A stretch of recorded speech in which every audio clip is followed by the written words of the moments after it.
So good evening to one and all. Myself G Nagaraju on behalf of this program team. Welcome you all to third day of AICT sponsored a 1 week national level online short-term training program on innovative teaching and learning methods for inspiring students. From 18th to 23rd December 2020, organized by ECE Department, SRKR Engineering College, BVRM, Andhra Pradesh, India. It is a great pleasure and honor to welcome today's resource person for this session, Dr. P. Pardasarthi Garu. I also feel honored to invite Sri S.V. Rangaraju Garu, Secretary and Correspondent of SRKR Engineering College, and management members of SRKR Engineering College Association, Sri K. Jevasagar Garu, Director of SRKR Engineering College, Dr. M. Jagapati Raju Garu, Principal of SRKR Engineering College, Dr. BVSSN Raju Garu, HOD of ECE, Dr. PV Ramaraju Garu, Professor Chief Coordinator for this program, heads of different departments, deans, and all the participants. I welcome you all. We shall soon begin our session. Topic of this session is to enhancing the teacher's individual learning styles when creating, planning, and delivering sessions. Eminent speaker of this session is Dr. P. Pardasarthi Garu.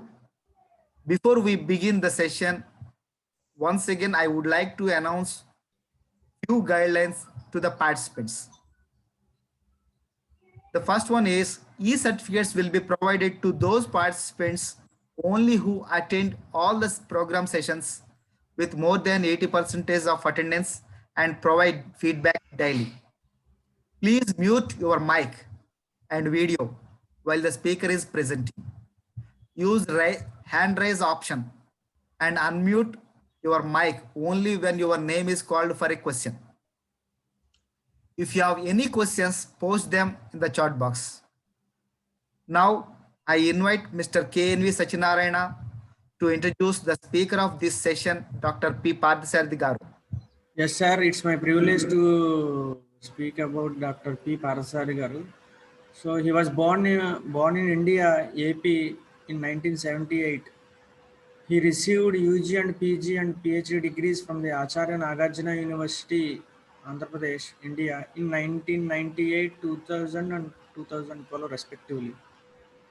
From June 2000 to Jan 2012, he worked as a lecturer in the Hindu College, Machilipatnam. From Jan 2012 to February 2014, he worked as an associate professor in Sri Vasavi Institute of Engineering and Technology, Nandamuru. And 2014 to till date, he was working as a professor in Electronics and Communication Engineering and Associate Dean, R&D Publications, KL University, Vadeswaram. He was published 76 articles. In that, 45 are SCI and 32 are Scopus journals in international journals and conferences.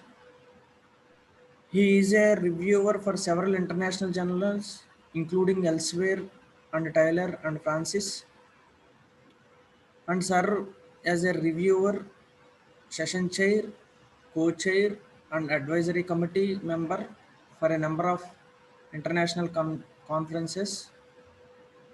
Also having 2 national patents and 2 Australian patents. 1 PhD awarded under his guidance and 5 more are in pipeline. His research interest including LC antennas and LC nano composite and its applications. He is a life member in IACSIT, IAENG and UACWE and IIRGC. Thank you, sir. Thank you for giving this opportunity. Thank you. So now, please, I welcome to today's speaker, Dr. P. Pardasarthi Garu. So please start your session, sir. Thank you.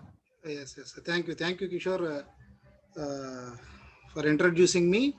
So first of all, I would like to say thanks to the management of SRKR Engineering College and respected Principal Garu and respected Head of the Department, Electronics Communication Engineering, and respected Chief Coordinator of the said program, and the Coordinator Nagaraj Garu. Thank you for inviting me again and giving an opportunity to share my knowledge and also to acquire the knowledge. So today's session is already Nagaraj Garu has given brief introduction regarding to that. So the topic is learning styles, right? So now I am sharing my PPT. 1 minute. Yeah.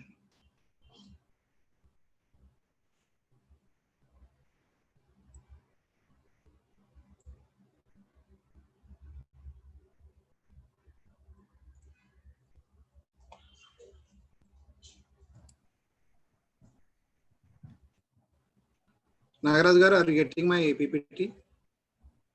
Yes, sir. Now it's visible, sir. Visible? Okay, right. Yes.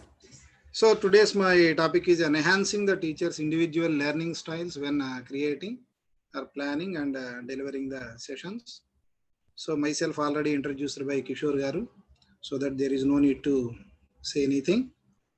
So before going to the session, so we'll start with a message, so that teach the children so that it will not be necessary to teach the adults. So this is the slogan what it has been given by the Abraham Lincoln. So once you have teach the children, so that then there is no necessity to teach when they become an adult. So that is the basic thing what we have to start with our session. So then one more sloka from the Sanskrit, so that what it says. So Guru is having a special stature, not only from the Purana Itihasas, wherever it is, if you can go. So that is, if even you are having a handsome body or a pretty wife, and you are blessed with a great fame, whatever it is, and you are having more piles of money, but if your mind is not concentrated on the lotus feet of Guru, so then there is no use. So with these words, now I am going to my today's session, teaching styles. So here, actually there are two main most important teaching styles we may go through. In that, one is the style depends upon whether it may be a teacher centered or student centric. So it may be divided into two categories: teacher centric and student centric. So that there are different styles. In that, one is whether you may go through with a lecture, or we may call it as a authoritative style, and the second one is a demonstrator or a coach style. So hybrid style or facilitator style, delegator or inquiry. So likewise, there are so many styles of teaching, so that we may adopt. So in that, it may come under some are the teacher centric. So that teacher has the main role in that, whereas the some are come under the student centric. So where the student may play an important role if we are going in that line. So that we will discuss all those things. So then what it may come under the teacher centric and what it may come under the student centric, and what are the benefits if we are going through with this type of methodologies. So that is teacher centric, and what are the benefits if we can go through with the student centric. So likewise, the style may fall under both the ways, whether the teacher centric or the student centric, right? So coming to the teacher centric approach. So in the teacher centric approach, we may say that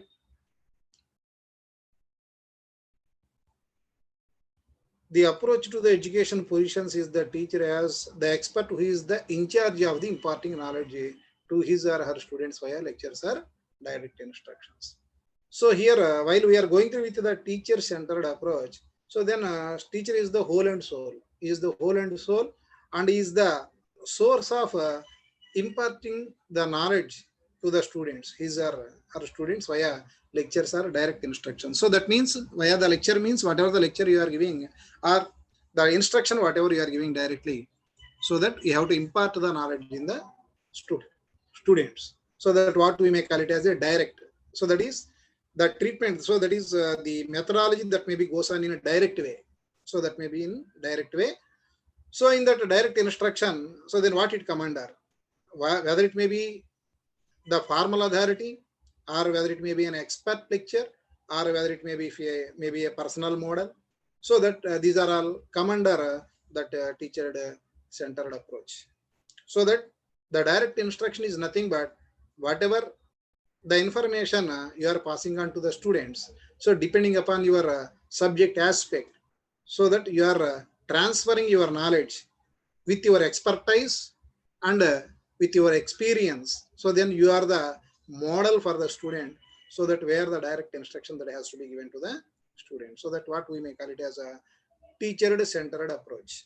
So that is everything that has to be taught by the teacher, then student has to adopt, so that whatever the information that he wants to transfer to the student, so that is the knowledge whatever the student has to gain. So depending upon that, he has to give the expert lecture, whether it may be in a formal manner, or whether it may be in an expert manner, or in whatever the model he want to teach to the student. So it comes under the teacher centric. And we may call it as this approach may also call it as a sage on the stage. So you aware that sage is nothing but the person who is having more knowledge, so that who maybe stand on the dais or maybe on the stage. So in this case, what will be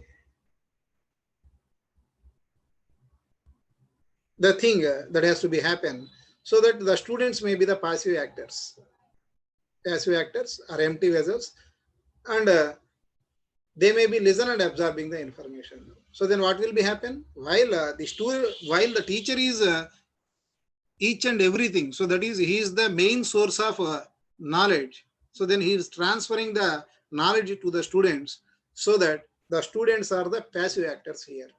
Passive actors means then there is a no requirement. No requirement means, so then they will grasp the things whatever that are given by the teacher by listening them, and after that they are absorbing the information whatever that is taught by the teacher.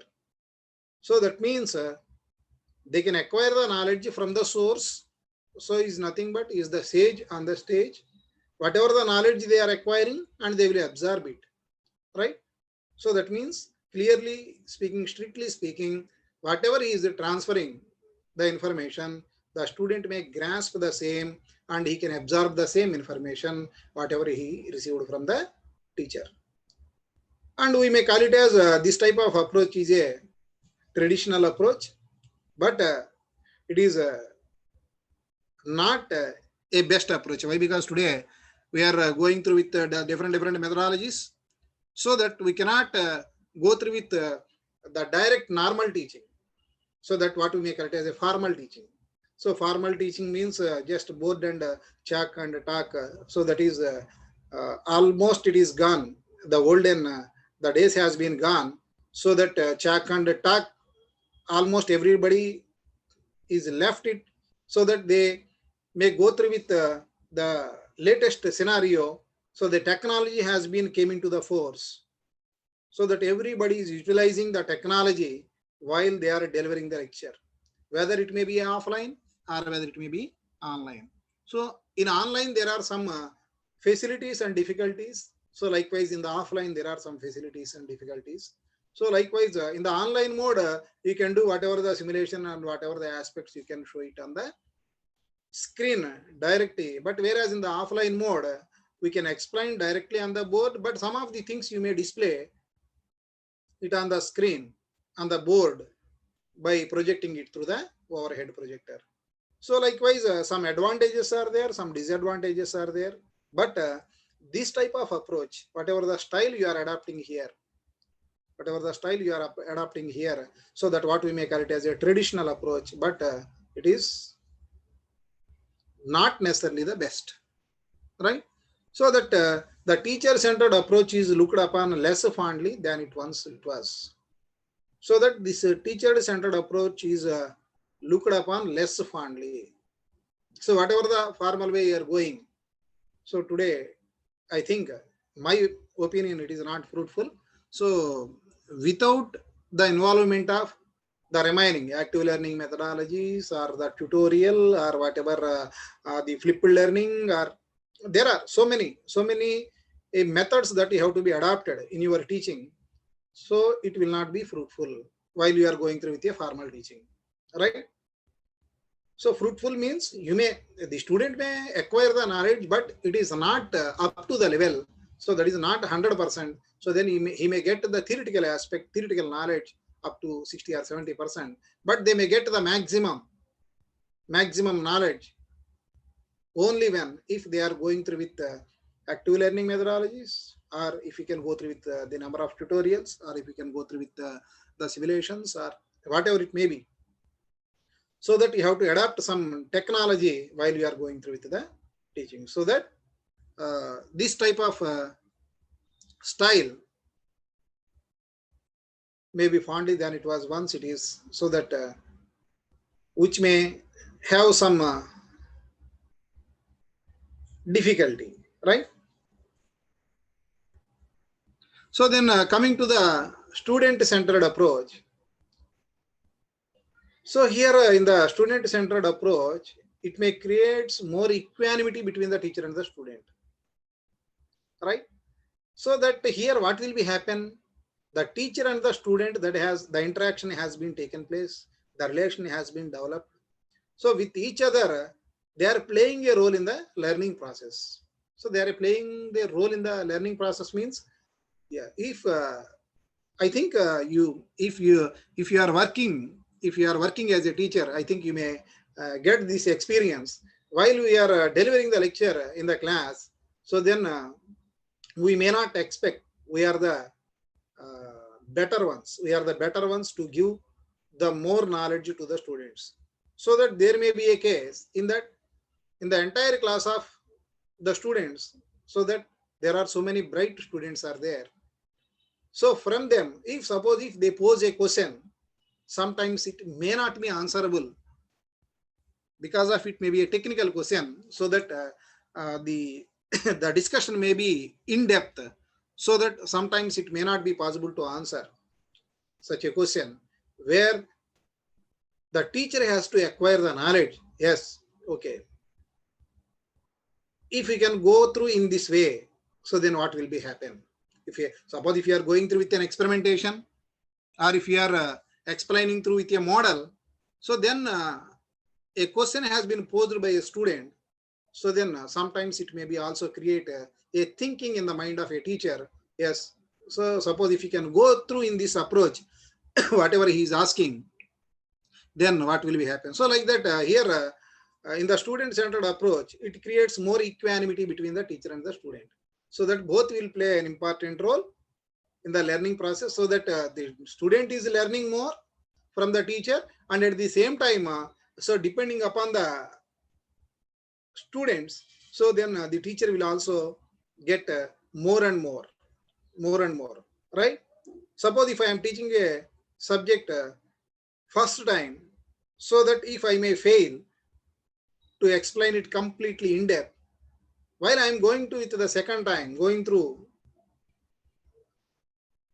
the subject, on the second time I going through with that second time, so that whatever the difficulties I have faced in the earlier case, so then it may be rectified, and I may expect then the whatever the student will think while we are going through with this process in depth, and what they are expecting at that time, and what are the questions that are to be arising in the mind of the student, so that we may expect. Why? Because you have some expertise regarding to that particular subject. Already you thought once, then you are going through with the second time. So then you may have what are the pros and cons of that one, so that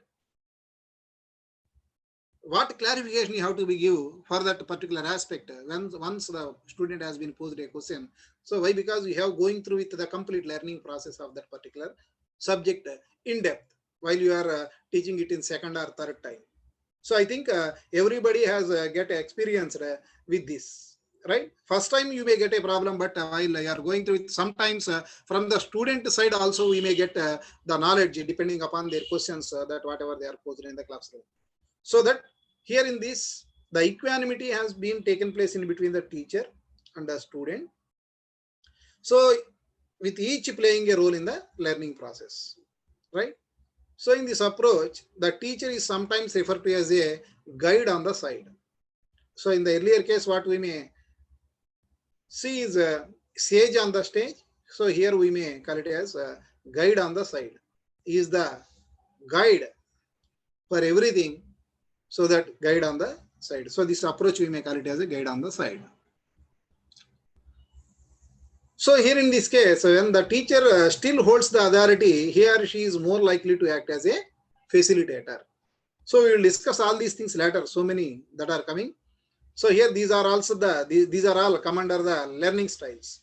So he may be a facilitator. He may be a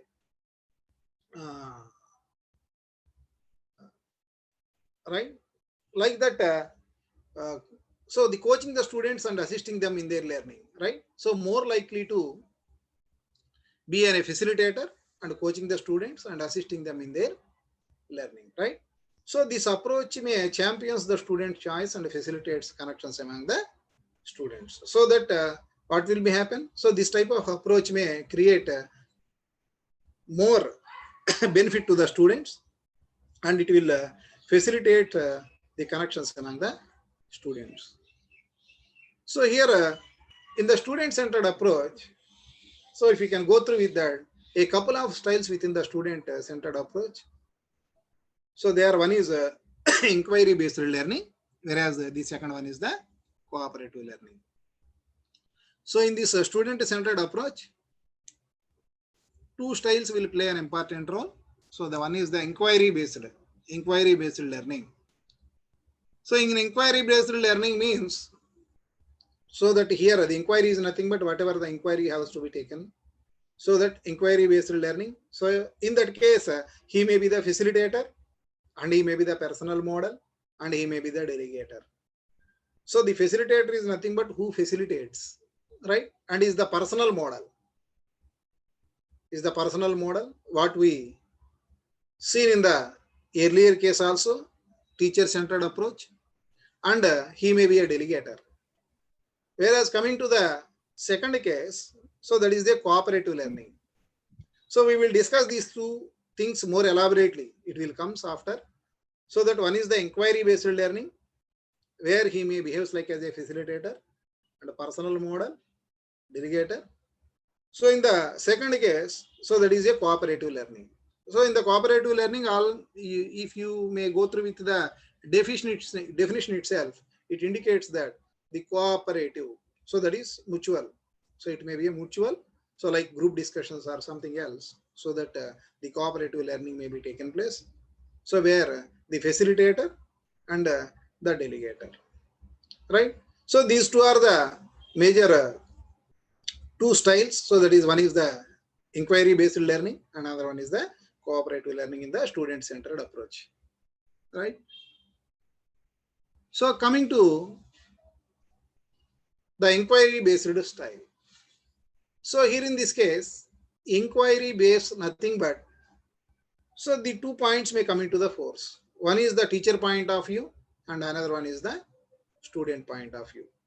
So in the student point of view, so then it may be a different, whereas in the teacher point of view, it may be a different. So coming to the teacher point of view, the inquiry-based teaching focuses on moving students beyond general curiosity into a realms of a critical thinking and understanding.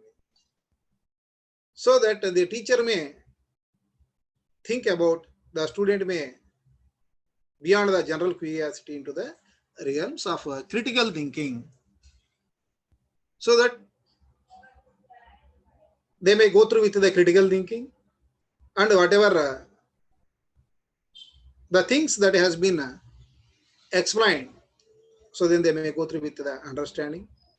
Where coming to the student point of view, so it focuses on investigating an open question or a problem. So they must use evidence-based reasoning and creative problem solving to reach a conclusion which they must defend or present.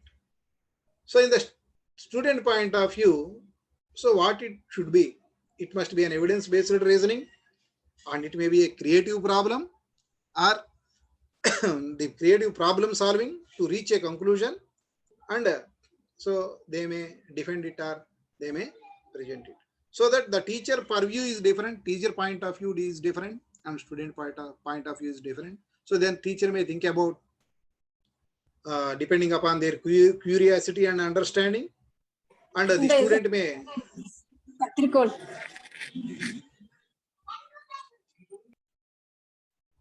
student may think about in other aspect.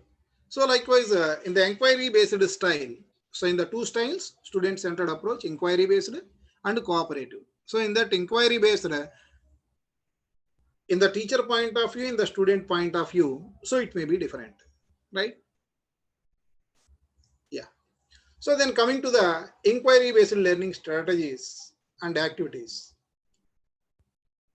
So then what that are come under this inquiry based learning strategies. So these are the points that it may go through with the inquiry based learning strategies. So one is the first one is we will go through with each and everything elaborately. So the first one is the keeping guiding principles in the mind, right? So keeping guiding principles in the mind, and the second one is the demonstrate how to participate.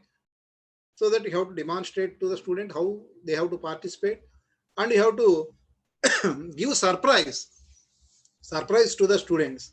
So sometimes while you are going through with the teaching, so that you have to give some surprise regarding to the subject related, so that they may get more knowledge as compared with the traditional, and use inquiry when traditional methods won't work. While you are going through with the traditional methodology, so if they are not working in proper way, so the students are not concentrating on the thing or topic, whatever you are going to deliver. So that use inquiry when that traditional method is not working. Then understand when inquiry won't work. If inquiry is also not working, so that you have to go through with understanding. Then don't wait for a perfect question, right? So that is don't wait for the question that has to be come out from the student, perfect question. Whatever the question they have given, so then you have to give the answer. Don't wait for the perfect question and run a check-in afterwards. So these are the things what we have to be go through with in inquiry-based learning strategies and activities for the teacher. So it starts from keep guiding principle in the mind to run a check-in afterwards, so that we will go through with each and every point elaborately. So coming to the first one,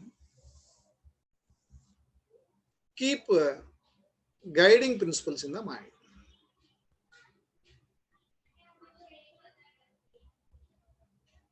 So in this aspect, keep guiding principles in the mind. So to run an inquiry activity, you have to follow some broad principles where the learners are at the center of the inquiry process.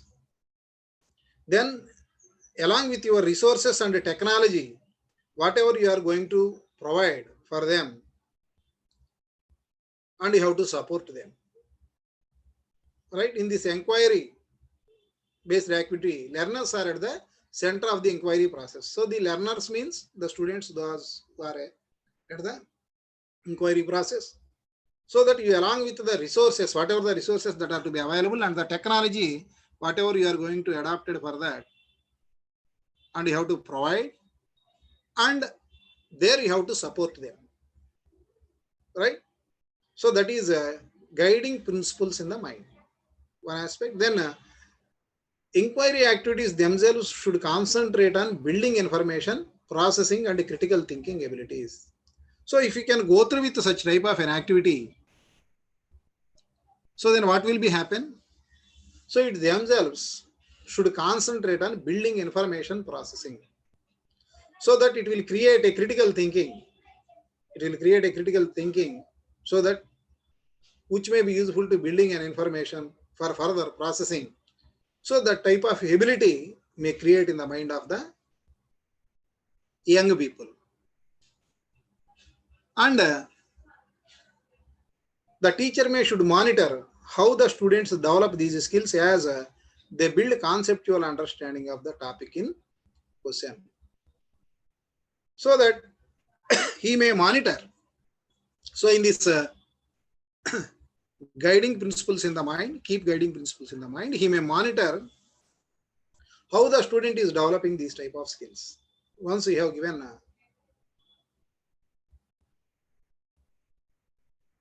a proper idea and they are going on through with the critical thinking, so that he should monitor how the student develop these skills as they build a conceptual understanding of the topic in the question.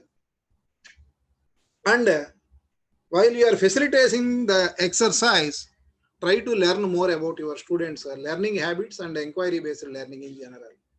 So that while you are going through with the classroom, I think we may know that how the students are behaving, how their thinking level, and how they are adapting this subject, right?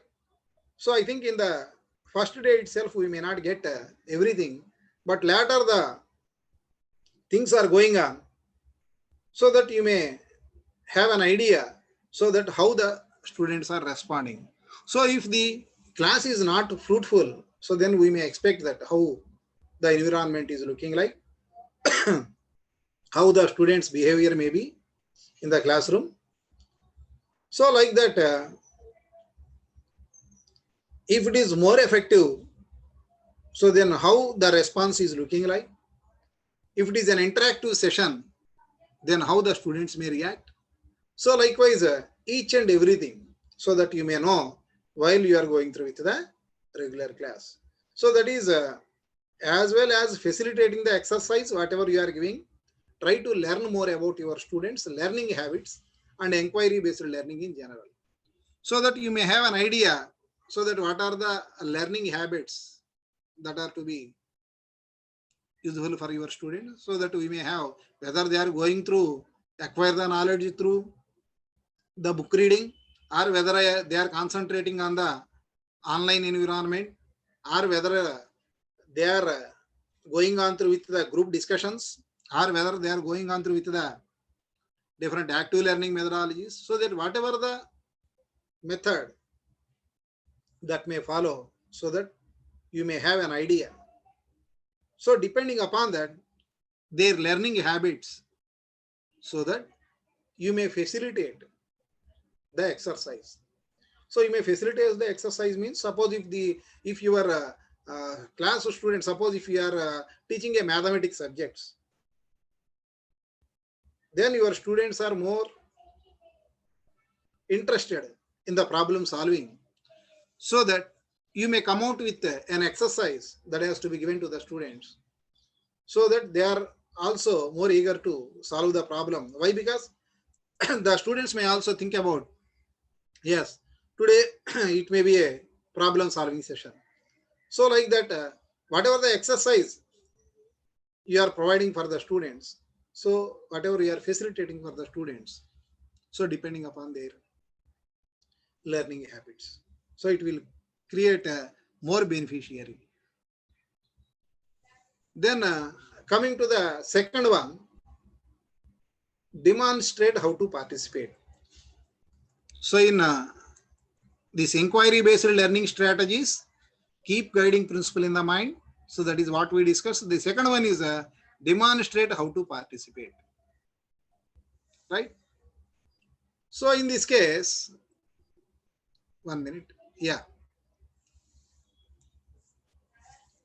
So if the students are not familiar with whatever we have discussed in the earlier case, so in the inquiry-based learning, you have to know about what is the requirement for a student and what are the habit of a student and how to facilitate them and what exercise you have to give them and what they have to do.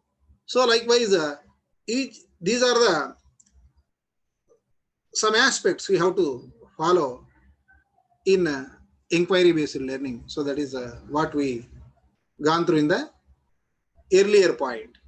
So if it is not familiar, so with that inquiry based learning, then you have to go through with demonstrating how to participate in inquiry activity. So this will more helpful to them how to participate in the inquiry. Specifically, they may know how to contribute the ideas and how to develop those ideas, right? So while the lecture is going on, so depending upon that, so then what we can do. For example, while you are teaching an engineering subject, so that then the concept, whatever you are going in depth, then if the student may think about how I can implement it in a practical way. For example, in the mechatronics, right? How the motor speed control I may take it. So that is how the rotation of the motor. What are the rotations per minute if I can control it? So then to control that rotations of the motor, so then what I have to use, whether I have to use microcontroller or microprocessor. So that what is the latest technology I have to adapt. Okay, right, microprocessor is outdated, so that I may go through with the microcontroller. So then what benefits I may get it with the microcontroller, right? Or otherwise, if a microcontroller may occupy the more space as compared with that, is there any other methodology if I can adapt to do the same? Yes, you can go through with the Arduino. Or if I can utilize the latest technology, IoT. So likewise, they may have an idea. So they may contribute an idea. So for that particular subject or an aspect, and they may develop those ideas. So actually, this concept may be more useful in the lab taken to class or project-based lab. So lab taken to class means, so this is what we are adapting in our regular teaching. So that is while we are teaching a particular subject. For example, so now I am teaching with error measurements. What are the different types of errors that are to be come under the instruments? If we are utilizing any instrument, there are so many types of errors that we may cause. So what type of errors in general that may get it, and how you can reduce that type of errors, and what are the standard methodologies you have to adopt for that. If I can explain that concept with some demonstration, then student may get more idea as compared with the normal way of teaching. So that if I can facilitate, for example, if I have taken one instrument, so then I have connected it to a battery. For example, if I have taken an ammeter, so being an electronic engineer, so that I am giving an example regarding to that. So don't think otherwise. So take an ammeter. Ammeter is the instrument which is used to measure the current. So that if you can connect it with a 9-volt battery through a resistor, then what the current it has to be flow through with an ammeter for the change in the voltage. So every time what will be happen? So in general, there are some ideal conditions for the ammeter and voltmeter. So which may have the internal resistance is very low, whereas in case of voltmeter is very high. So then what may happen? So then this internal resistance will also create an effect on the flow of current, whatever we have to be given through the potential applied to that an ammeter. So depending upon that, suppose if I can apply a voltage to the ammeter through the resistor, so then I have to take the reading for 1 volt. Then what is the current it has been passed on to? 2 volt, 3 volt, right? So in the ideal condition, what is the current it has to be show it on the meter, and what is the practical condition it is showing it on the meter. So in the ideal case, the internal resistance of the ammeter will also play an important role, In the practical conditions, it may be different. So then what it means, suppose if I may get 1 milliampere current, if I can apply a voltage to my ammeter, while I am going through with this is theoretical aspect, while I am going through with a practical aspect, in the ideal condition it may be, so in the practical aspect, if I am getting 0.99 milliampere, so then what will be happen? There is an error that is present in the measurement. So the actual reading is 1 milliampere, but I am getting 0.99 milliampere. So because of some factor. So how it is? So that what is the percentage of error you are getting from this? Right? So the actual minus whatever you are getting the practical, so that you may find out the percentage of error. So likewise, not only this, likewise there are so many. So while you are demonstrating such type of practical methodologies, while you are going through with the normal teaching, so that will develop ideas in the minds of the students. So then, which may be useful to contribute the ideas and develop the ideas and question themselves and group members in a constructive manner. Right? So question themselves and group members in a constructive manner. So that means if they will form it as a group, so then they will question themselves. So then what problem we may get it if we can change this one? What problem if you may get it if you can change this one? So that what will be happen? By default, they may get an idea. Why? Because they are going on through it in a practical manner. So that is everything is demonstrated. They are not acquiring the subject directly with a theoretical aspect. They are going on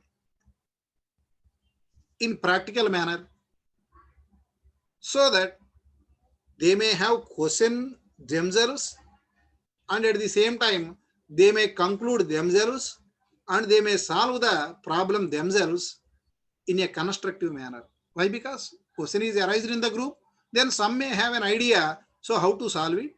So then while they are discussing with each and everything, so then it may be solved with a constructive manner.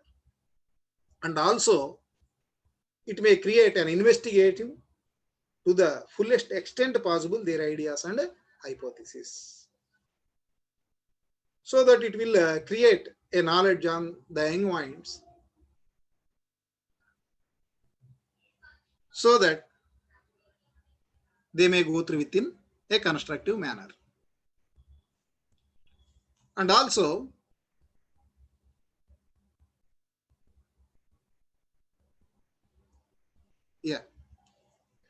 and launching a marks exercise for the class to tackle as a group and actively participate to give students a first-hand look at how to complete these steps.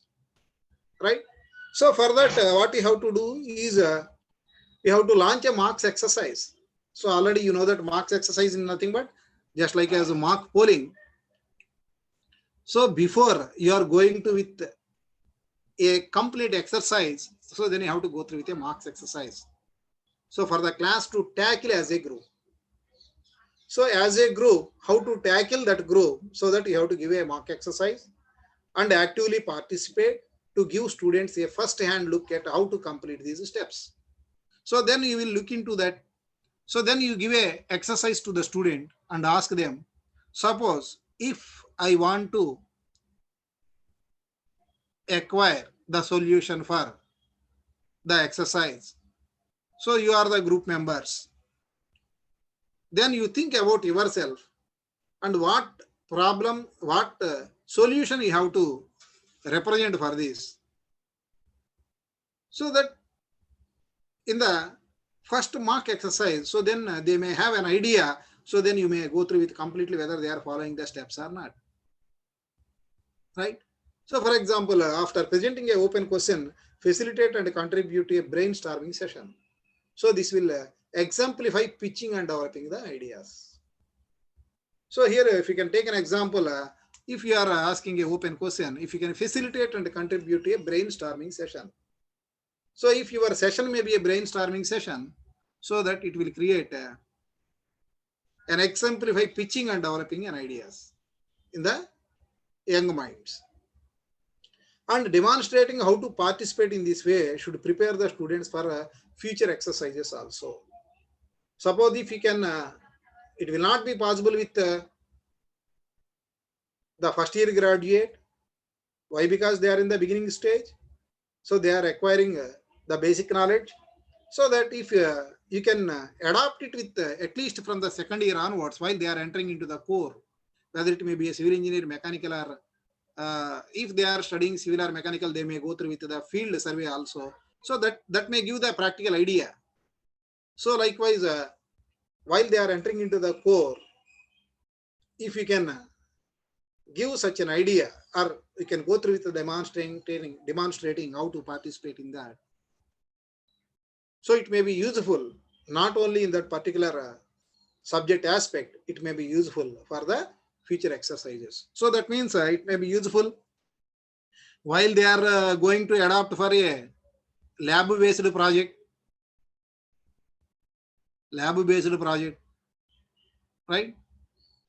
Lab-based project means while they are exhibiting some number of experiments, so then they will go through with a project from the second year onwards in each and every subject. So then what it will create after they are reaching to the third year or fourth year, so then they are having a particular session regarding to the project, minor project or a major project, so that they may have an idea. Why? Because we have to form 3 or 4 students as a group. So then they are having their own idea. Why? Because already they have adopted these exercises and how to participate in the group activities, how to think about the particular aspect.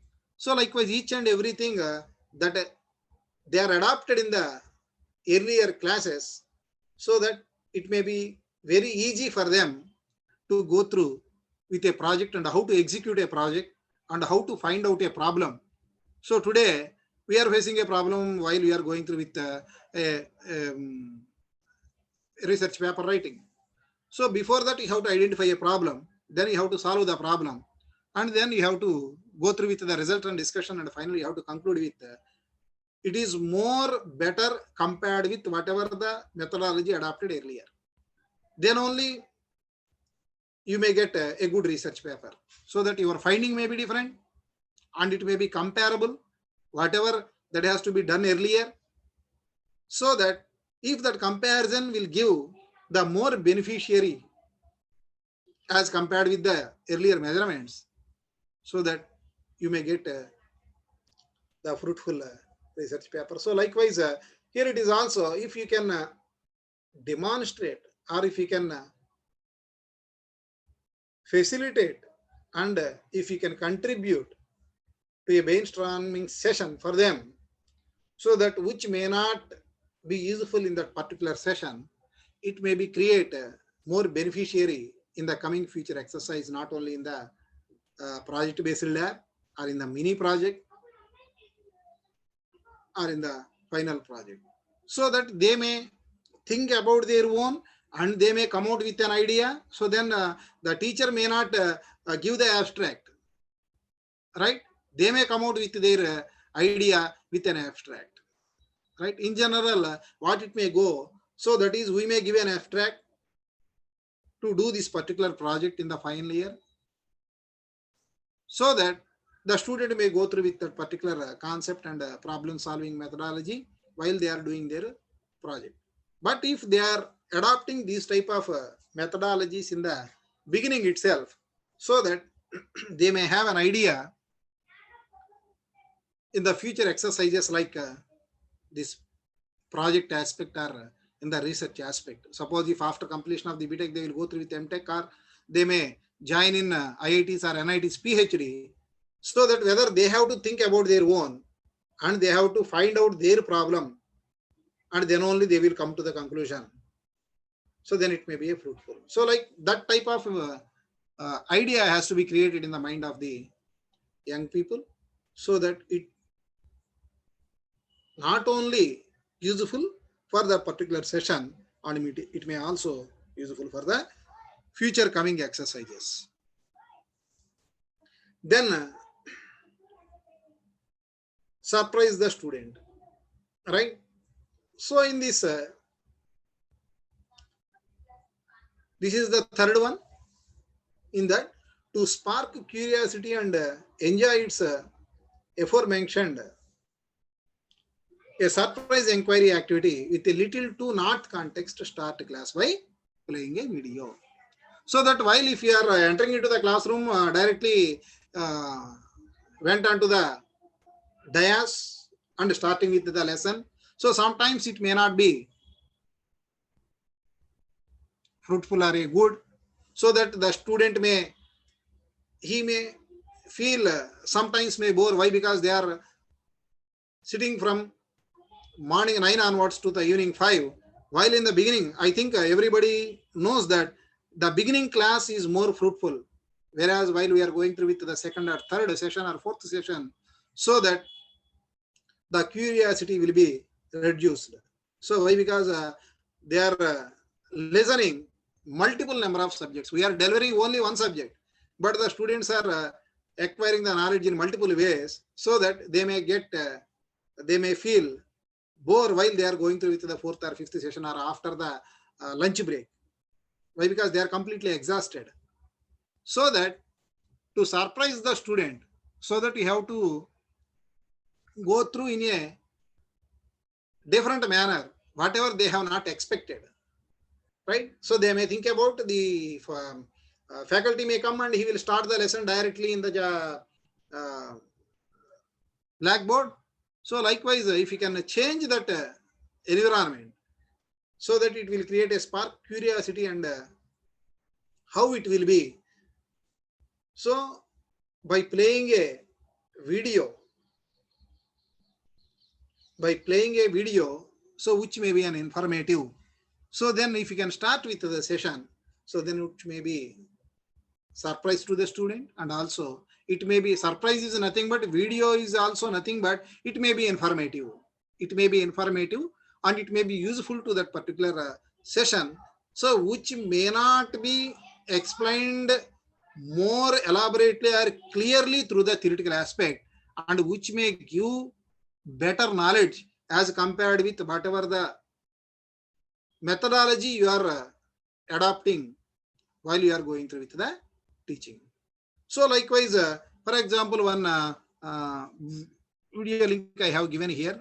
So for my course, yeah. So just I will show this one. So then what is, I don't know whether you may get the sound. If you are not getting the sound, so then I will come back.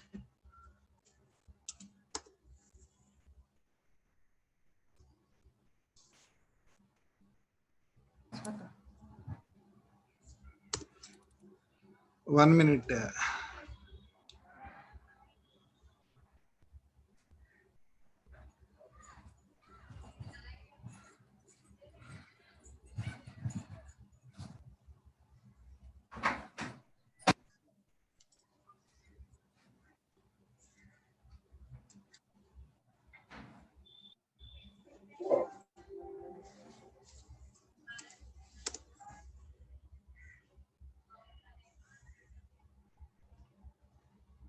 Okay. So that link is not working properly. Okay, right. So then I will give it after the completion of this one. So then you can go through with that. So that in that video, so then whatever the concept you are going to teach the student, so that it will be given in a fruitful manner and it is in elaborated manner, so that the student may have better idea as compared with the normal class, and they are very curious about that one. So if you can begin with a surprise activity, not only the playing video, so that whatever the surprise activity you want to adopt, so it will eliminate the mental feeling of the student if they are going through the fourth or fifth session,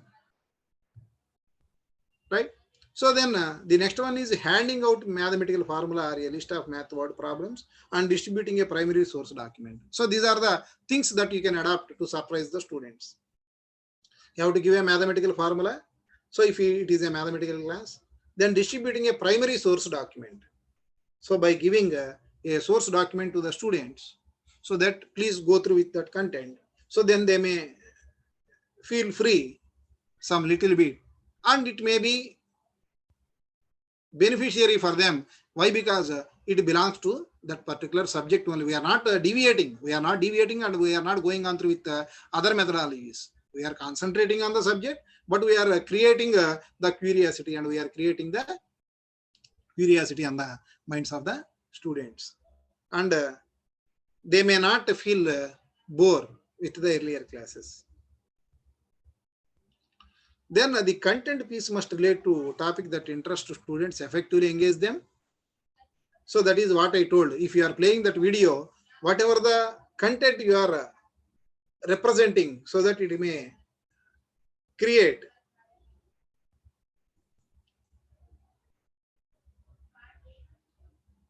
more ideas. And after they examine the content, split them into, after they have gone through with that video or whatever the document you have given, so that you can split them. You can split the student into small groups and give them an open question to answer. So why? Because already the concept, I think the flipped learning may also somewhat come into this aspect, where the student may go through with the complete source of that subject, so through video or whatever it may be. So then it may be open discussion. Then after that, it may be come under the open discussion. So that once you have given the source document, so then the student may go through with that. Whether it may be a 1 minute paper, just like as in active learning methodology, we may call it as a brainstorming session, active 1 minute paper, and you may give a surprise quiz, right? So likewise, these are the things that you can adopt. So then after that, and stump your partner. Stump your partner depending upon whatever the subject that is to be going on that. Stump your partner means, so then you have to ask he or she, then she has to ask the neighboring person. So likewise, these are the different types of active learning methodologies that are to be adopted while you are going through with your normal teaching, right? So that where the student may has to be divided into small groups. So then after that, you have to give a question. Then they will answer for that. For example, you may ask them to determine applications for the mathematical formula or word problems. Here it belongs to a mathematical. So then you may ask for the solving mathematical formula. But if it may be a practical aspect, so then you may ask the student to go through with the simulation and solve. So then what method you have to follow to acquire the final conclusion or a final result. So that as a research about curiosity indicates, their findings and conclusions should stick with them beyond the activity. So then what it intended meaning is the final conclusion from that is and it should stick with them beyond the activity. Whatever the activity we are going to expect over there, so then it may be beyond that, so then it may be more helpful for them.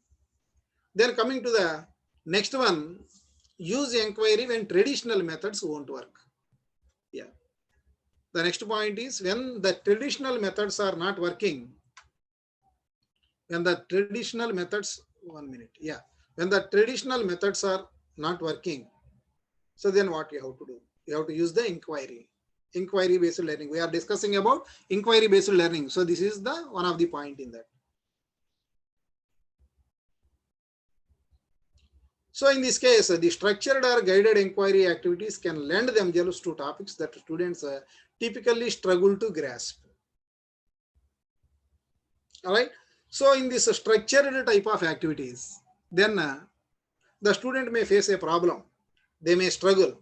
So if you can see the picture, so that whatever the problem you have to be given over there, it may be belongs to a structure or the guided one, so that they may struggle. Typically, they may struggle to grasp whatever they have to do, allowing them to process content in different ways. So it may be in the content process may be taken place in different ways.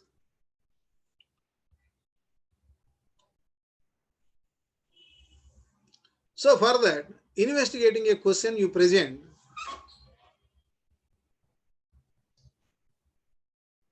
they should be able to use their own techniques to analyze information that may normally be too challenging otherwise, right? And as a result, they will likely form conclusions that make sense to them. So whatever the result they are getting for that, they will likely form conclusions, whatever the conclusion they have to made it for that. So whatever they have grasped from that, and they will give the conclusions. Then after that, whatever the conclusion they have given, the result of their finding, then you can discuss them with the conclusions, whatever they have given. Why? Because it will not be similar to all. Suppose if the group of people are there, if you can ask them to give it as an individual, so then it may not be similar for each and every person. Those who are in that particular group, they are going to concentrate on with the same aspect, right? So then their ideas may be different, their conclusion may be different, and their result may be different. So that you can then discuss these conclusions, whatever they have given, and fill the knowledge gaps to ensure everyone to go more further, right? So once you can go through with whatever the conclusions they have given for your problem or for your question, whatever you have to be given for the students of that particular group, if you can go through with their conclusion, then you may identify what is the knowledge gap, they are facing, so that you may discuss with them, so how to fulfill it, right? And furthermore, you may have a chance to that monitoring the students throughout the activity can teach you about their learning styles and informing how to approach other difficult lessons. So in this way, you can monitor the students throughout the activity. Why? Because you are divided the students into small groups. They are concentrated on their individual activities. So each group is concentrated on a particular problem or an activity. So at that time, then you have to monitor all the students, those who are in the activity, and you may think about their learning styles. Why? Because you are moving on to each and every group. So then what they are doing and what they are adapting and what they are following in that what they are following the problem, whatever the problem you have given, how they are following. So likewise, each and everything you can observe and informing how to approach other difficult lessons also. And if you are writing a report, this is the comments one, so that you may use the opportunity to observe the student behavior. So finally, if you can go through with the evaluation aspect, report card comments means while you are verifying this after the submission of their 1 minute paper or whatever it is, you may use the opportunity to observe the student behavior, how they are behaving and like that. So then coming to the next point, understand when inquiry won't work. In the earlier case, when inquiry won't work, this one, use inquiry when traditional method won't work. When the traditional method is not working, then you can use the inquiry. Suppose if it fails, understand when inquiry won't work, right? So when the inquiry is not working, then what you have to do? So inquiry-based learning delivers its share of benefits, but you must recognize which lessons don't call for inquiry, right? So that being a teacher, you must have an idea, so that in that which lesson you may not go through with the inquiry. So then you may not call for that an inquiry. Why? Because I told in the earlier case, if I am teaching first time, so then it may be different. If I am teaching second time, then it may be different. Third time, so then I am having better ideas as compared with the earlier two. So then how to engage and how to go through with each and every topic, and which topic may be related to this aspect, and in which topic I may go through with a video content, in which topic I may utilize the active learning method, So in which topic I may go through with a surprise quiz, and which topic I may not call for inquiry. So likewise, you are completely having an idea that how to engage your each and every session fruitful manner, right? So that if that is not work properly, then you have to get an idea about which lessons that may not call for the inquiry, right? So in that some examples are given that are belongs to the mathematical. So like you want to run a guided inquiry activity for math class, right? So here the example has been given for the mathematics. So introduces negative integers and requires students to determine the concepts applications in the real life scenario. So in this case, asking the student to read an introductory text about negative integers will likely drain time and cause confusion. So if you can give a question like that in such a manner, so that it may create a problem, then they may get confusion, and also the time will be wasted upon that if it is not in a proper way. On the other hand, a brief overview will allow them to spend more time on the latter part of the activity, which focus on analysis and discovery, right? If you can give, if they may have a brief overview, then they will spend more time to do whatever the activity on the latter time. So for that also, I have given one video has been given, but I think it is not copying in the earlier case also. Okay, no problem. Yeah. Next, the next point is don't wait for a perfect question, right? So suppose if you have completed your concept, then you are waiting for the query. So then don't wait for a perfect question. So those who raised their hand, then you can give the answer for each and everything. Don't wait. I'm having this particular idea. If the student may ask that particular question, then only I will give the answer for that. No, don't wait for that perfect question. A student can ask a question that stimulate the classmates' curiosity. Why? Because every student has to be curious. What they will ask, then what he will give the answer. Then I may listen. So likewise, don't wait for a perfect question that is required for you. Whatever the question they are asking, so please give the answer, so that stimulates the classmates' curiosity, signaling you to prepare or launch an inquiry activity. So that depending upon that, so which may be give a signal to prepare or to launch an inquiry activity. It may be just like as a signaling, but it is the rarely case and you should not wait for it. Rather, you can initiate an inquiry activity when you feel it as an appropriate, but it must be use a guiding question that like reflects a core curriculum concepts, has engaged students from past or other classes,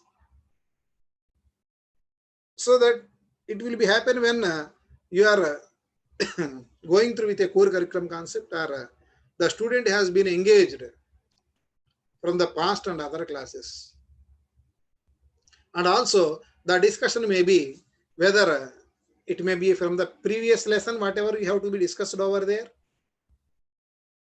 So likewise, whatever you may go through with that, don't wait for a perfect question. The next one is run a check-in afterwards. So then you have to allot a time for a class-wide where the student has to discuss about their challenges and discoveries, filling the knowledge gaps and supplementing findings. So that whatever you have to allot some time for whatever the challenging task you have to be given over there, so that the student may discuss about that challenges and discoveries and filling their knowledge gaps and supplementing their findings. So that you have to give the time and you have to spend the time for that. So then what will be happen? It will give a better idea to the student for the future purpose. So that is what we discussed in the earlier. So future lessons, it may be useful for the future lessons. So then they will learn about an array of ideas to consider throughout their study of this specific topic and strategies to try during the next exercise. So that is what I told in the earlier case, whether they are going through with their project classes and during their final year. So that what they have to go through with that and how they have to go through with the problem solving. So like each and everything may be helpful in the coming exercises. And it can be especially helpful for the learners who struggle in small groups, giving them a different way to process the activities and outcomes. Yeah, it may be more helpful to the learners. So they don't know, while they are moving in the group, in a small group, they are struggling in that. So then they may have an idea, especially more helpful for that, to get an idea on how to process this one and how to activate this one and how to goes on this with particular activity. Then coming to the next aspect, so that is cooperative style. So already earlier I told that cooperative style is nothing but mutual. It may be a mutual. You have to cooperate with each other. So here the cooperative learning is a student centered. So that is in the beginning itself we started with there are two types of, one is teacher centric, student centric. So it may come under the student centric approach. It majorly focuses on the group work and the social growth. So if you can see the figure here, already you know that group discussions, right? So it may come under the cooperative learning. So that if in general we may follow or we may adopt a concept like the students while we are dividing the students into the project batches. So then we may follow, in our point of view, I'm telling my opinion, so that we may divide the students into the higher CGPA to the lower CGPA. So that is, suppose if a student going to do a project, so that in that group, so that the first student is the merit student, whereas the second student is the least. So that is, they may have a least CGPA. And in between, one more, suppose if you are going through with a 3-member as a group, so then what will be happen? If you can go through with the cooperative learning in that methodology, so highly CGPA and medium and low, so that the highest CGPA students, those who are having the more knowledge, so then which may be helpful for the least one. So then it may give a chance to boost up that particular student in this innovative thinking and also to acquire the knowledge while they are going through with the project aspect. So likewise, while we are preparing the project batches, so that we may follow like highest to lowest CGPA and we may combine the students in that aspect. So then it may be more helpful to the remaining two to push up and to boost them up in that particular aspect. Why? Because all the 3 categories of the students will be there. Or otherwise, if you can go through with the bright student, so that the student batches, those who are in that particular group, maybe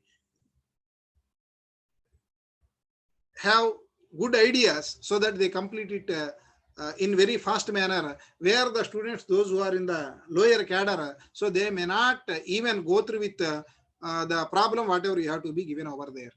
So likewise, if you can adapt such type of methodology, where you can combine a group with a different variations of the CGPA or bright to the lowest student, so that it may create more benefit in that particular group. So that sometimes the meritorious student may don't know the practical aspect. Sometimes the lowest CGPA student may don't know about the theoretical concept. So likewise, it may be more helpful for them to discuss the same in the group, which may be useful in the cooperative learning. So it encourages independence and hands-on learning, but puts a special importance on peer-to-peer work and community. So peer-to-peer work, it will create an importance, a special importance on peer-to-peer work and community aspect. So it will encourage us the independence. Why? Because they are discussing on a group and hands-on learning. So due to that, peer-to-peer work and community. So then there are some elements that are come under this cooperative learning. So in that, the one is face-to-face interaction. So the first one is face-to-face interaction. So that in this case, students are promoting each other's learning through face-to-face activities where they discuss and explain the assignments topic with each other. So that the teacher may not come into the force. While they are coming for the evaluation, then only we may go through review or whatever it may be. Then the teacher may come into the force. Before that, they are promoting each other, learning through face-to-face activities where they discuss and explain assignment topics with each other. So one has to discuss with other and other has to discuss with the first one. So likewise, they may discuss in the group only. Then the second one is positive interdependence. So the positive interdependence may sense that they are in this together, feeling that each member individual effort will not only help him, but the whole group, the grade of each student is dependent upon the effort of other group members. So each individual effort will not only help him, but the whole group, so that they may have a positive interdependence. So each individual may not effort will not help, so that whole group may help in all the aspects. So like that. Then individual accountability. So individual accountability means each student is accountable for their own contribution. Why? Because we have created a group and each has to do a particular task. Why? Because the entire module has been divided into 3 categories. The module 1 has to be taken care by one person, 2 another, and 3 another person. So if the third person is having a problem, then he has to discuss with the first one. But anyway, finally, the entire module has to be completed by all the students as a group. So that each student is accountable for their own contribution to the group. So what they are responsible, in what aspect they are responsible, and what is and how the group is responsible for that. So then they may know that. So then they are accountable for their concept. Then coming to the next point, that is group processing. So in the group processing, how well they are learned and whether or not collaborative skills are being used. How well their group has learned for the given module, and they have, whether they have adopted or not adopted the collaborative skills, whatever that are to be utilized in that, right? So collaborative skills, students learn not only the subject matter, but interpersonal skills and how to work in teams. Yeah, what it intended, meaning collaborative skills, nothing but not only in the subject manner, but interpersonal skills and how to work in teams. While they are working with the teams, how to behave and how to communicate with each other and how to taught the skills. What are the leadership qualities and what are the conflicts they may get it in the management during the early stage of their cooperative learning. So these are the things that they may get it while they are going through the collaborative skills or group activities. So to implement this cooperative learning, there are 3 phases that may come into the force. So that is the cooperative learning between the students. may be implemented in 3 phases. So in that, the first phase is the pre-implementation phase, whereas the second phase is the implementation phase. Third one is the post-implementation phase. Pre-implementation, implementation, post-implementation. There are 3 phases in the cooperative learning.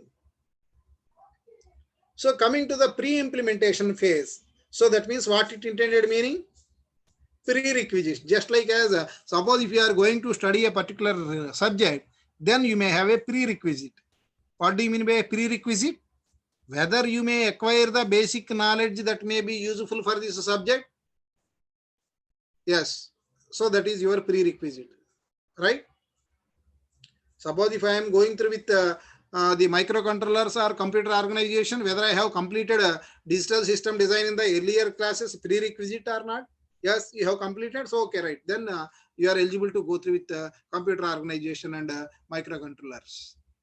Why? Because whatever the while you are going through with the programming of the microcontrollers, so then you have to know about the basic idea how the number systems may be, how the conversion may be, what do you mean by hexadecimal number, how the machine code, how your system will adapt to the program, how your program code has to be converted into the machine code, and what is the hexadecimal number.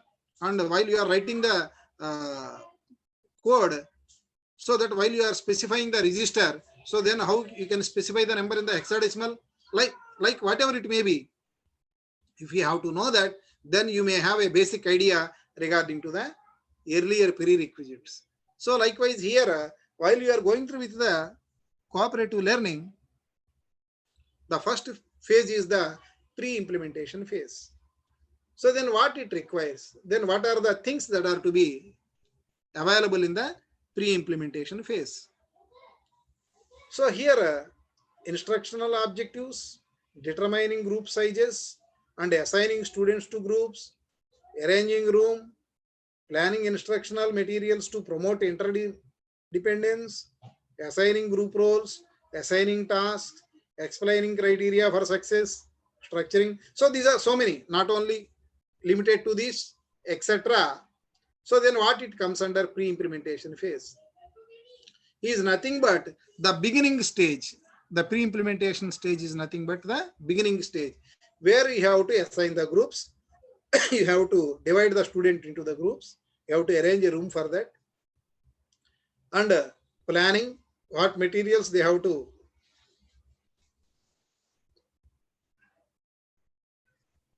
promote independence, and assigning group roles, and what are the tasks that are to be assigning. So likewise, this module implementation will be done in this aspect, right?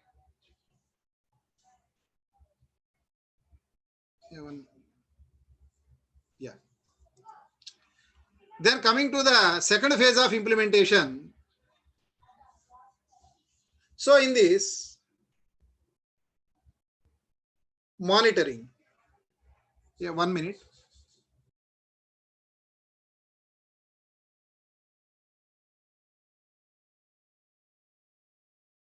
Yeah, okay, right. So the second phase is the implementation.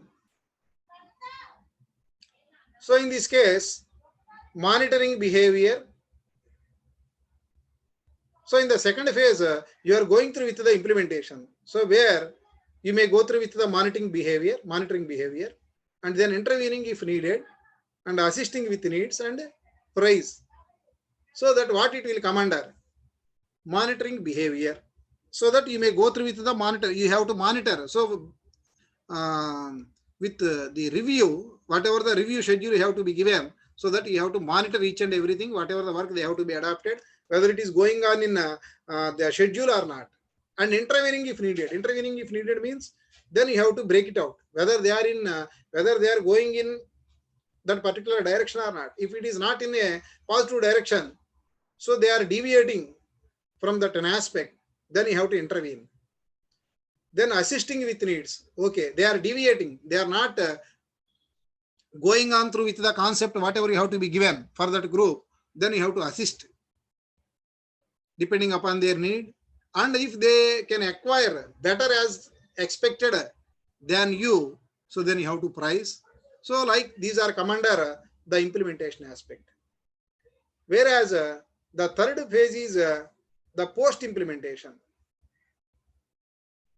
So in the post implementation, the final summarization, and you will go through with the evaluating students learning and reflecting on what happened. So that in that we have to closely observe what is the summarize, what is the summary. Finally, they have to be adopted from this implementation, and you can evaluate the student learning. So the final one is the evaluation. So depending upon that implementation, so then you will go through with the evaluation.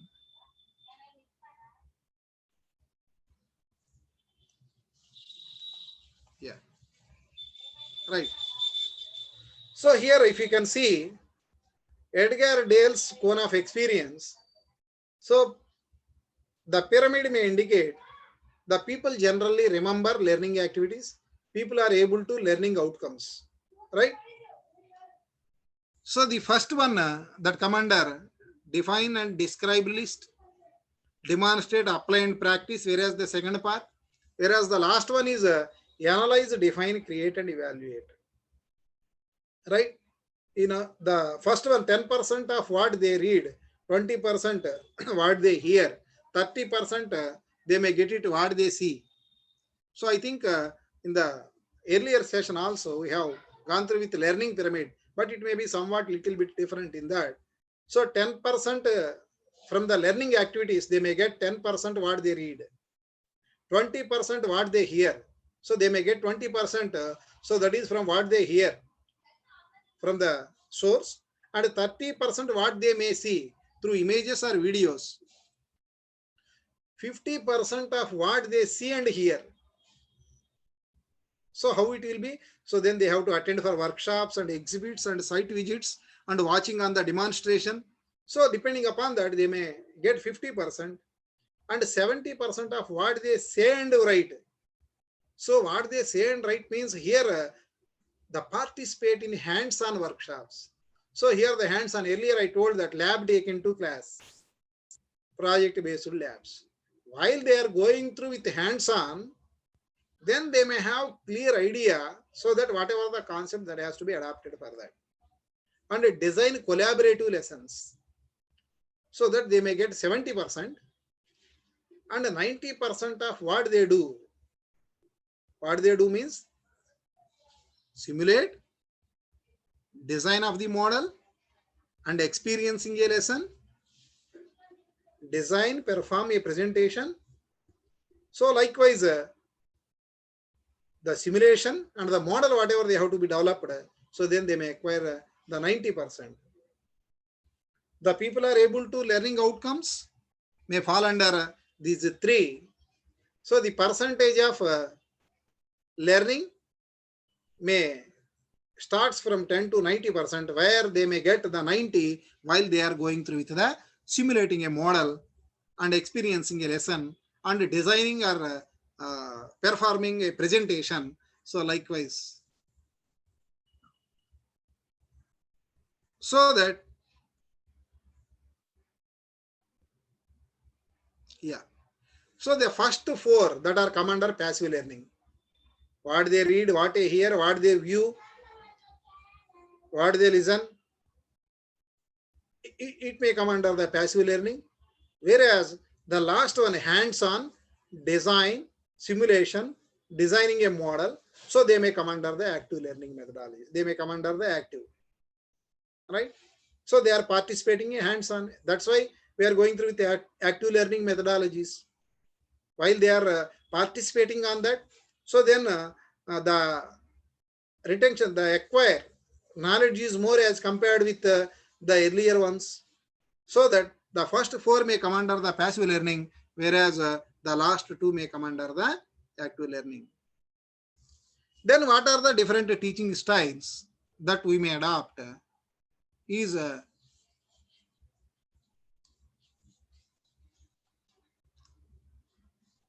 yeah. So there are so many styles. So in that one is authority style. So this is the primary style. So that means while you are going to delivering a lecture, what type of style you are going to delivering a lecture, whether it may be a delegator or you may be a facilitator or it may be authority. So likewise, in what mode of style you are delivering a lecture. So likewise, there are different types of styles that are available. So in that one is the authority style, where in the authority style, it is a primary style which is used to give a lecture, whereby the teacher will give a lengthy one-way discussion on a pre-assigned topic, while the student take notes and memorize key pieces of the information. So the authority style is nothing but where it is a primary style. So then the teacher may go through with a lecture. So then it may be a one-way discussion and pre-assigned topic. So that is from a teacher centric. So that student has to take notes and they have to note down the key points of that particular lecture given by the teacher, and they may memorize these key pieces of that particular information that comes out from the teacher.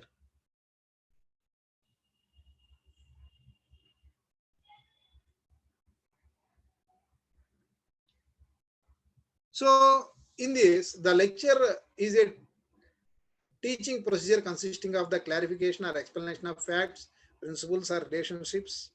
So like whatever the lecture you are going to adopt over there, not required. So this one, yeah, whatever, that is the general lecture. So that the lecture is nothing but it may be a lively and elaborate, and it may be a creative. T means thought provoking, U is understanding, R is relevant, and E enjoyable. So a lecture is nothing but it may be a lively, and the whatever the things you have to be explained, it may be elaborative and it may be a creative. T is thought provoking. It has to create a thought in the minds of young, and it may be understandable. And R is relevant and E is enjoyable, right? So that your lecture may be like this, so that then it may be 100% fruitful to the student. Yeah. So then how to plan that one? So before starting to prepare a lecture, the teacher must be able to answer 4 basic questions. Who is your audience? Whether the students? What is the purpose of your lecture? Why? How much time is available? So that is how long.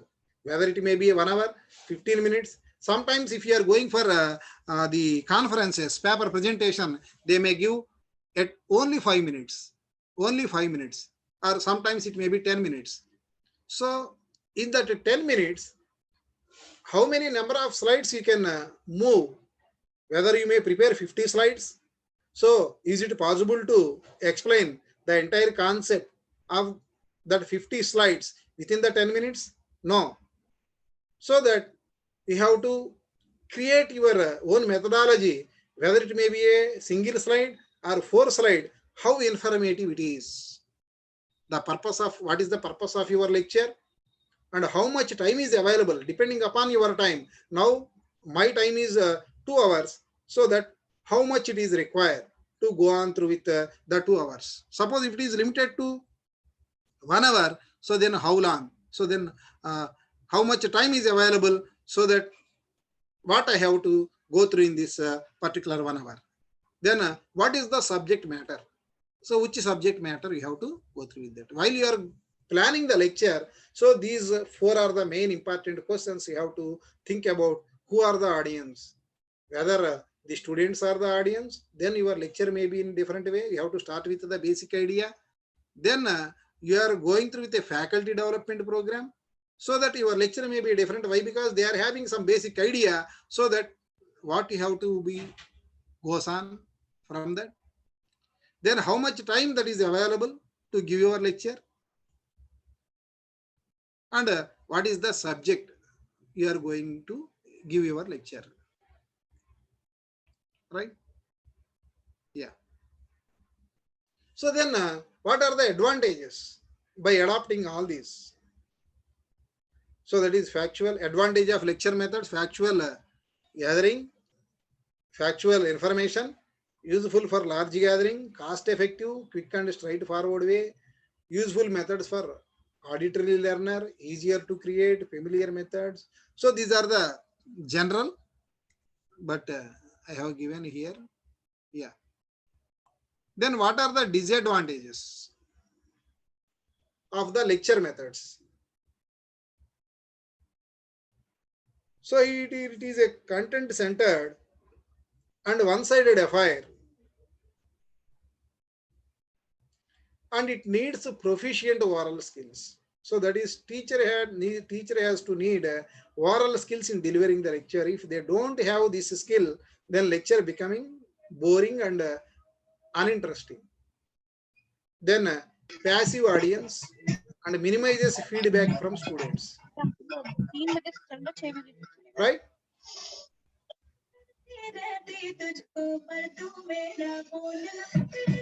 Then no place for any practical activity, observation, experimentation, and demonstration. That will also a problem. And failure with the student of lower class.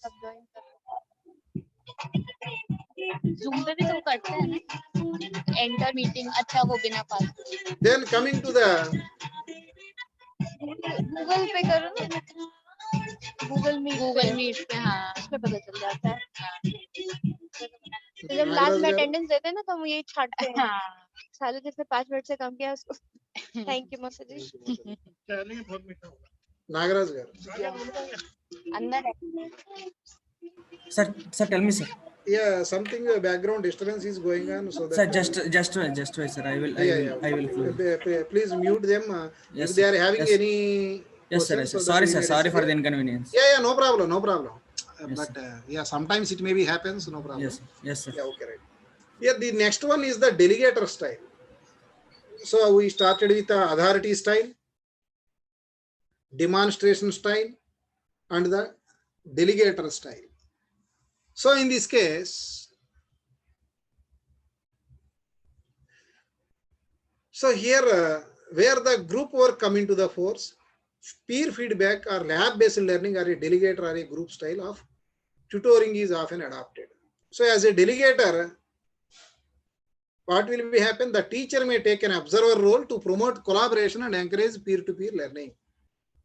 He may be a delegator. The teacher may behave like as a delegator. So he may be an observer. He may adopt an observer role to promote the collaboration and encourage the peer-to-peer learning. Right?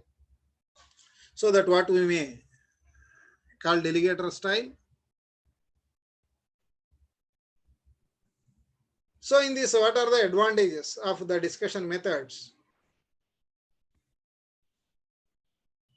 Effective learning, emphasis on students' experience, development of critical thinking, participation by everybody,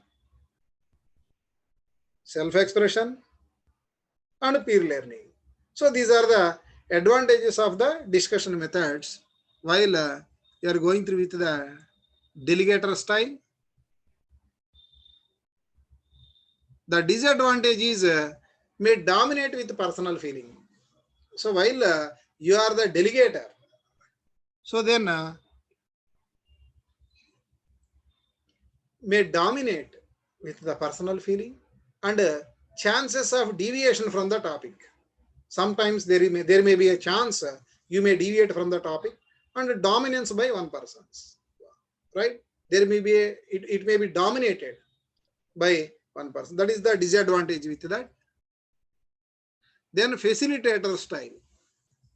So in this facilitator style, you are the facilitator.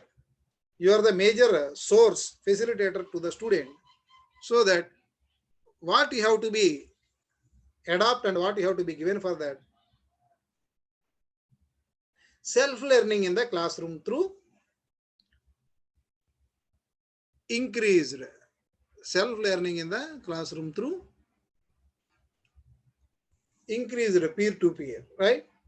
So that you have to create an environment where the self-learning has to be taken place in the classroom. And teacher may ask students to question rather than simply have the answer given to them. So which is used to promote self-discovery and develop problem-solving skills, which may be useful for the student.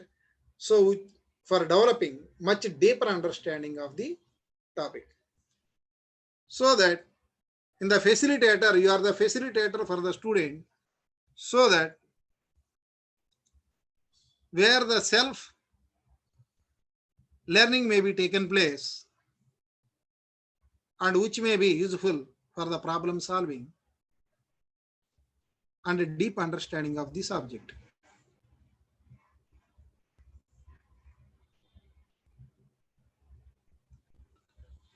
But there are some disadvantages. As the facilitator, teachers must actively interact with individual people, which can be difficult in a large classroom setting. So the design layout of the room should be deeply considered.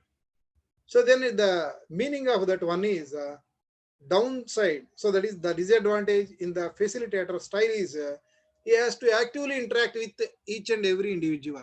So that may not be possible every time in the classroom setting, depending upon the setting of that classroom, so that it is not possible to interact with each and every student or a person individually.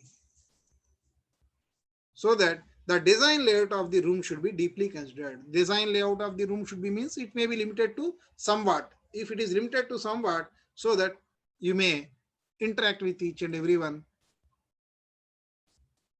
to that particular extent.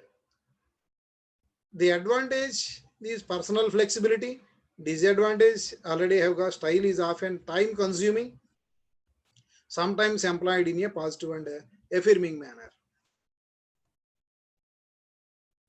Then the next one is the demonstrator style, where the teacher has to be a demonstrator, so that where the experimentation that has to be demonstrated to the student, so that they may get more idea as compared with the normal teaching, so that the student may acquire better knowledge with the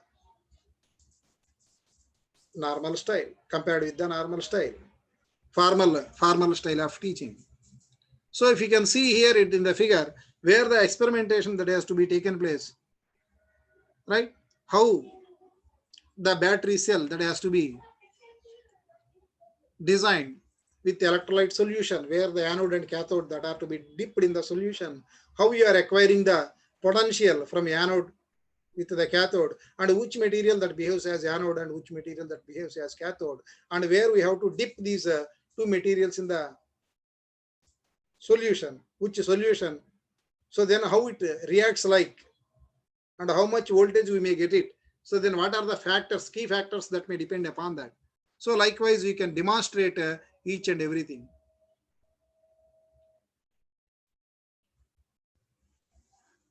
So the demonstrator is the authority in the classroom, just like as in the authority style. So that here he may demonstrate each and everything, whether the student may get more idea and more benefit as compared with the formal teaching methodology. So the advantage with this type of teaching is the student may get an emphasis on direct observation.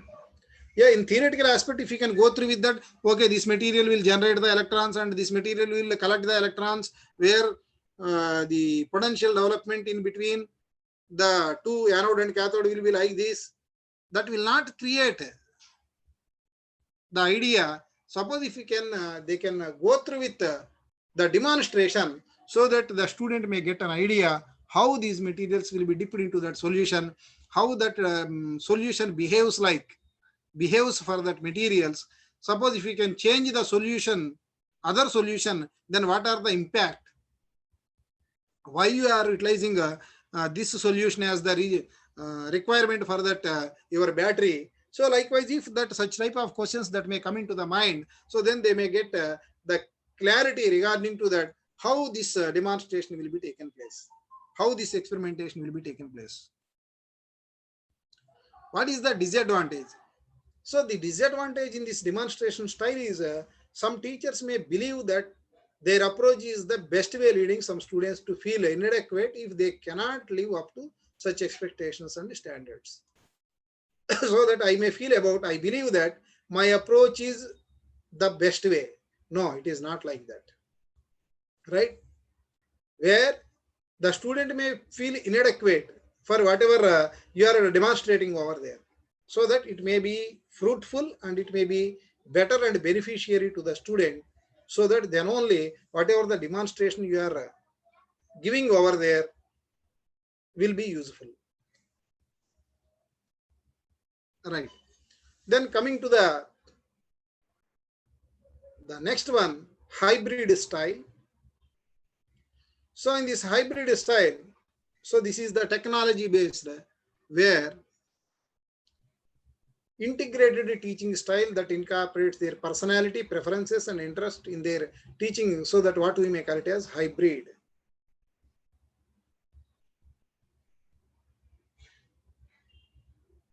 So then what is the benefit of this one? So that they may include extracurricular knowledge to develop a deeper knowledge of a particular topic with live models, so that the hybrid style may be utilized to create better knowledge as compared with the earlier one. Then coming to the teaching strategies for the different learning styles. Then what are the teaching strategies for these different learning styles, from authoritative to the hybrid styles, right? So it may be verbal, visual, musical, physical, logical, social, solitary. So likewise, you may have different styles, so that we will go through with each and everything. Yeah. The learning styles may be visual, so that whatever you are seeing, oral, verbal, and social learning, logical thinking, whatever you are thinking logically, and physical and tactile, solitary and naturalist, right? Yeah.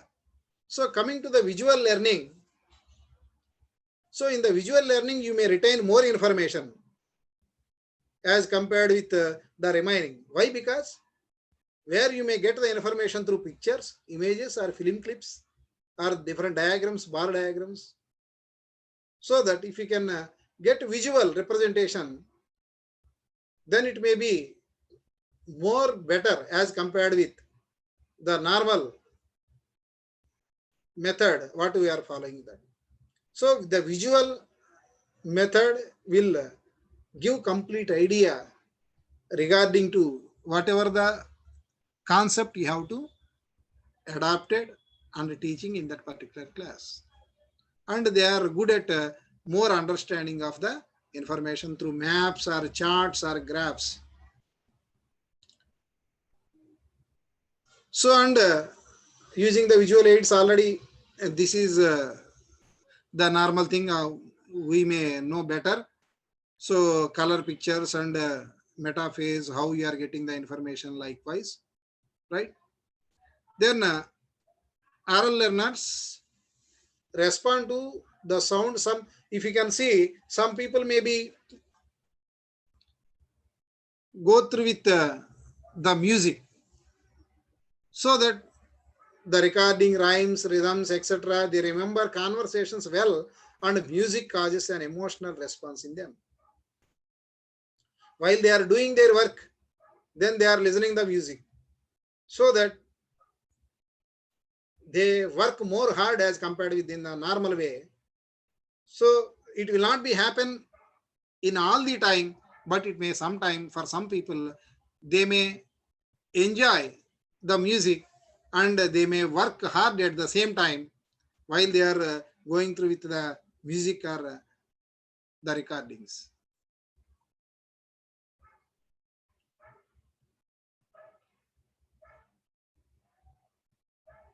Right?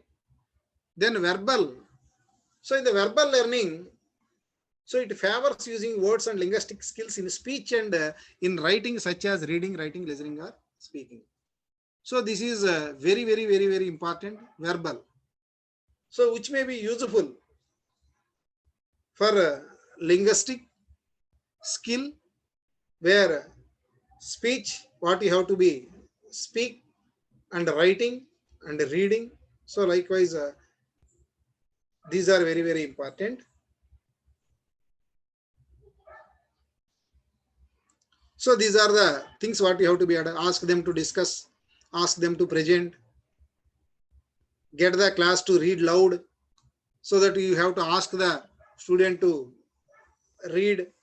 Then you may check it out how the pronunciation will be.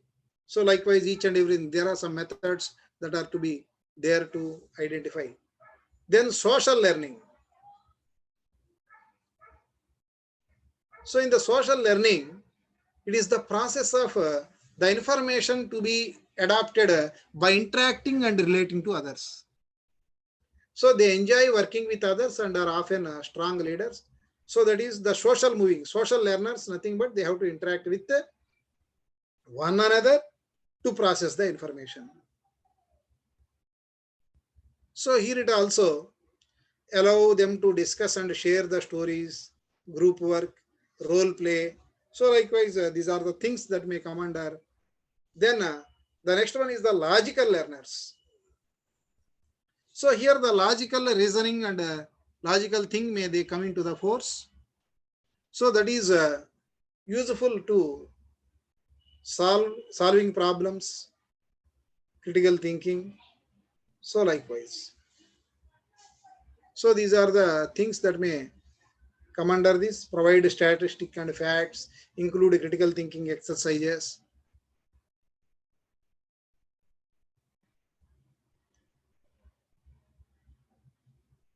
Then physical and tactile learners, right? So here the practical learners process information effectively when they use their bodies, and when they are actually doing something, they put their learning into practice. So that is while they are doing it with physical, with practice, so they may get an idea compared with the normal way. So for that, physical exercise and provide hands-on experience. And when they are standing and walking are very effective. So likewise, if you can go through in some aspects, so then which may be a beneficiary in that particular aspect. Then solitary learners. So they are the self-learners. Solitary learners are nothing but they are the self-study, self-learners. They may come across as shy or cold as they keep to themselves. They may go through with their self-study, reading, and it may be repetitive. So that what we may call it as solitary learners. So it may come under the solitary learning. And natural learners. So where we may call it as naturalistic learners. So how to help your student? So here in this case, the information will be processing, working with and experiencing nature. You are dealing with you are in the nature. They learn by finding patterns in nature using scientific logic for understanding. So that in the nature, whatever the patterns that are available, how they are related to the scientific. So likewise, it may be useful for them to identify. So then what requirement for this? Have exercise where they can identify and classify daily life, people are nature, and they may go through with case studies. And improving, how to improve the presentation styles. So that is effective lectures maybe with writing, like producing as a comedian, as a showman, and a teacher in ways, so then they contribute to the student learning. To strengthen your presentation skills, then you have to focus on these three areas. One is the verbal and non-verbal communication, effective use of chalkboard and visual aids, design and meaningful organization of the content. And finally, you have to give link and references to improve the presentation style. So verbal and non-verbal communication, already you know that verbal, non-verbal. So that is talking with each other without talking with each other. How the good lecture will be, already I covered this in the earlier. And what it comes under the verbal and non-verbal. And use the classroom as a stage, move around to engage and interact with your audience. Do not stand in one spot the entire time, move with purpose. Don't walk like this. So that use your classroom as a stage where move around to engage with the people. And preparation is essential, so that all the essential teacher has to be well prepared for each and every class. Speak loudly and very clearly, project your voice and face your expressions, face your audience when you are speaking. The expressions may be fine, and speak slightly louder than you do in normal conversation. Whatever you are doing in the normal conversation, speak loudly. Use microphone in a medium or a large classroom, and modulate the tone and the speed of your speech. Then vary the pitch and the speed of your voice for emphasis and effect. So then which may be useful. Use gestures and facial expressions. I think you may see while these interactions that are going on in the international conferences or something like that, where the people from the abroad. So then if you can see their way of style, their way of delivering a lecture may be different. So that may be look like a gesture or a facial expression. So then which may helpful to explain, emphasize and communicate the material. Right? Your facial expression need to be larger and more expressive. So then which may be better to make your classroom good. Develop a teaching personnel. Here it is missed. Okay, letter is missed. Okay. How you want to proceed and what mannerisms you want to have. So like develop teaching personnel. Show passion and enthusiasm for your topic, whatever the topic you are delivering, so that show the passion for that and you have to enthusiastic.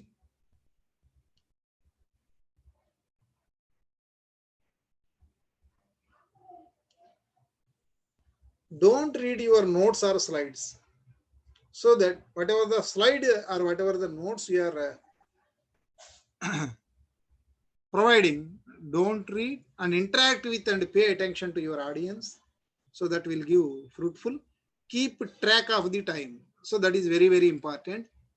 So you have to track your time, whatever the time that has to be given. So that you have to be track your time, whether you have started your talk within the time and whether you have go through with your stipulated time or not, and you have completed it in your stipulated time or not, and you have extended more. So that keep tracking of your time is very, very important while you are going through the delivering of your lecture. So these are the effective use of your visual aids, how the PowerPoint presentation, each and everything. Chalkboard, visual aids, PowerPoint slides, already we know that. And effective design and meaningful organization of your content, how you have to place your effective content while you are placing your content. Single word or phrases, organize the content visually. Choose a font that is easy to see. Keep the design simple.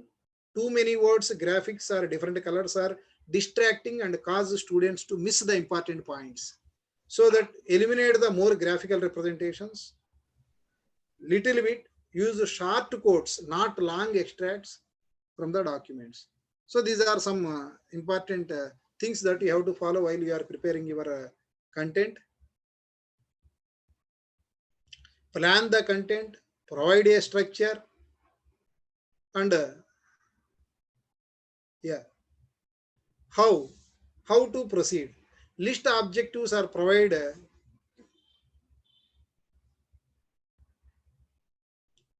an outline at the beginning of your each class session. So while you are starting your session, you have to give the brief idea regarding to what are the objectives you have to discuss. Organize the course content within a theme. Remember that typical students' attention span in 15 to 20 minutes. And allow for pauses and wait time. So these are the things you have to follow while you are going to give a lecture. Yeah. So with this, so today I'm closing my talk. Now the time is 6, whatever the time that has been given to me. So this is the best word that is given by the Albert Einstein. Life is like cycle riding. If you don't want to fall off, you must continue your journey. Thank you. If you are having any queries, so that we will proceed with that. Thank you, sir. Any queries? Sir, Yes. this is Rajendran sir, from Pondicherry, sir. Yes, sir. Yes, sir. Good evening, sir. Sir, good evening, sir. Sir, I have a few questions to ask you. Yes, sir. My level best, I will give the answer, sir. So the very first slide you said, no, second slide, sir, you said the Abraham Lincoln said Yes. something. So which means that the teachers in the school level are not teaching properly. Yes, sir. Yes, sir. Yes, sir. Actually, if the things that are adopted in the basic level, sir, don't think it as for the child. If the things that are adopted in the beginning, then Yes, sir. there is no need to go for the final. You may, you may take it in multiple ways, sir. You may take it in multiple ways, not only in the child aspect. I think your question, I understood your question, sir. For if you can explain each and everything in the school life, yeah, this one. Yes, sir. Teach the children so that it will not be necessary to teach the adults. So that, yes, in the beginning, if being a child, if you know everything, then we may not say anything while they are being an adult. So our situation is very difficult to teach this kind of students. Is it right, Yes, sir. That's why don't append this slogan with that, sir. Why? Because today's scenario is different, sir. Yes, sir. Yes, sir. Sir, I have another simple question, sir. Yeah, sir, you have said two type of teaching, no, sir. Teacher centric and student. And student centric, yes. Yes, sir. Actually, may I know which type of technique you have followed for this presentation, sir? For my presentation, sir. Yes, sir. Yes, sir. Maximum percentage is teacher centric, sir. Yes, sir. Yes, sir. Actually, we were expecting, it could be a student centric, means we could have participated more, I think. Yes, sir. Yes, sir. So maximum percentage is teacher centric, whereas a little bit some percentage is to student centric. Okay, thank you very much, sir. Thank you. Yes, sir. Yes, thank you. Thank you.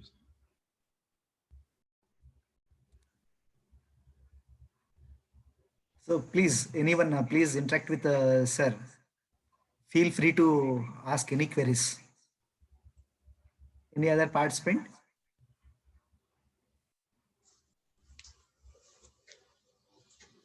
Hello?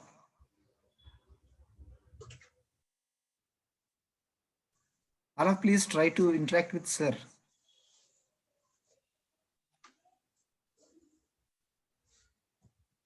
Feel free to ask any query. Anybody?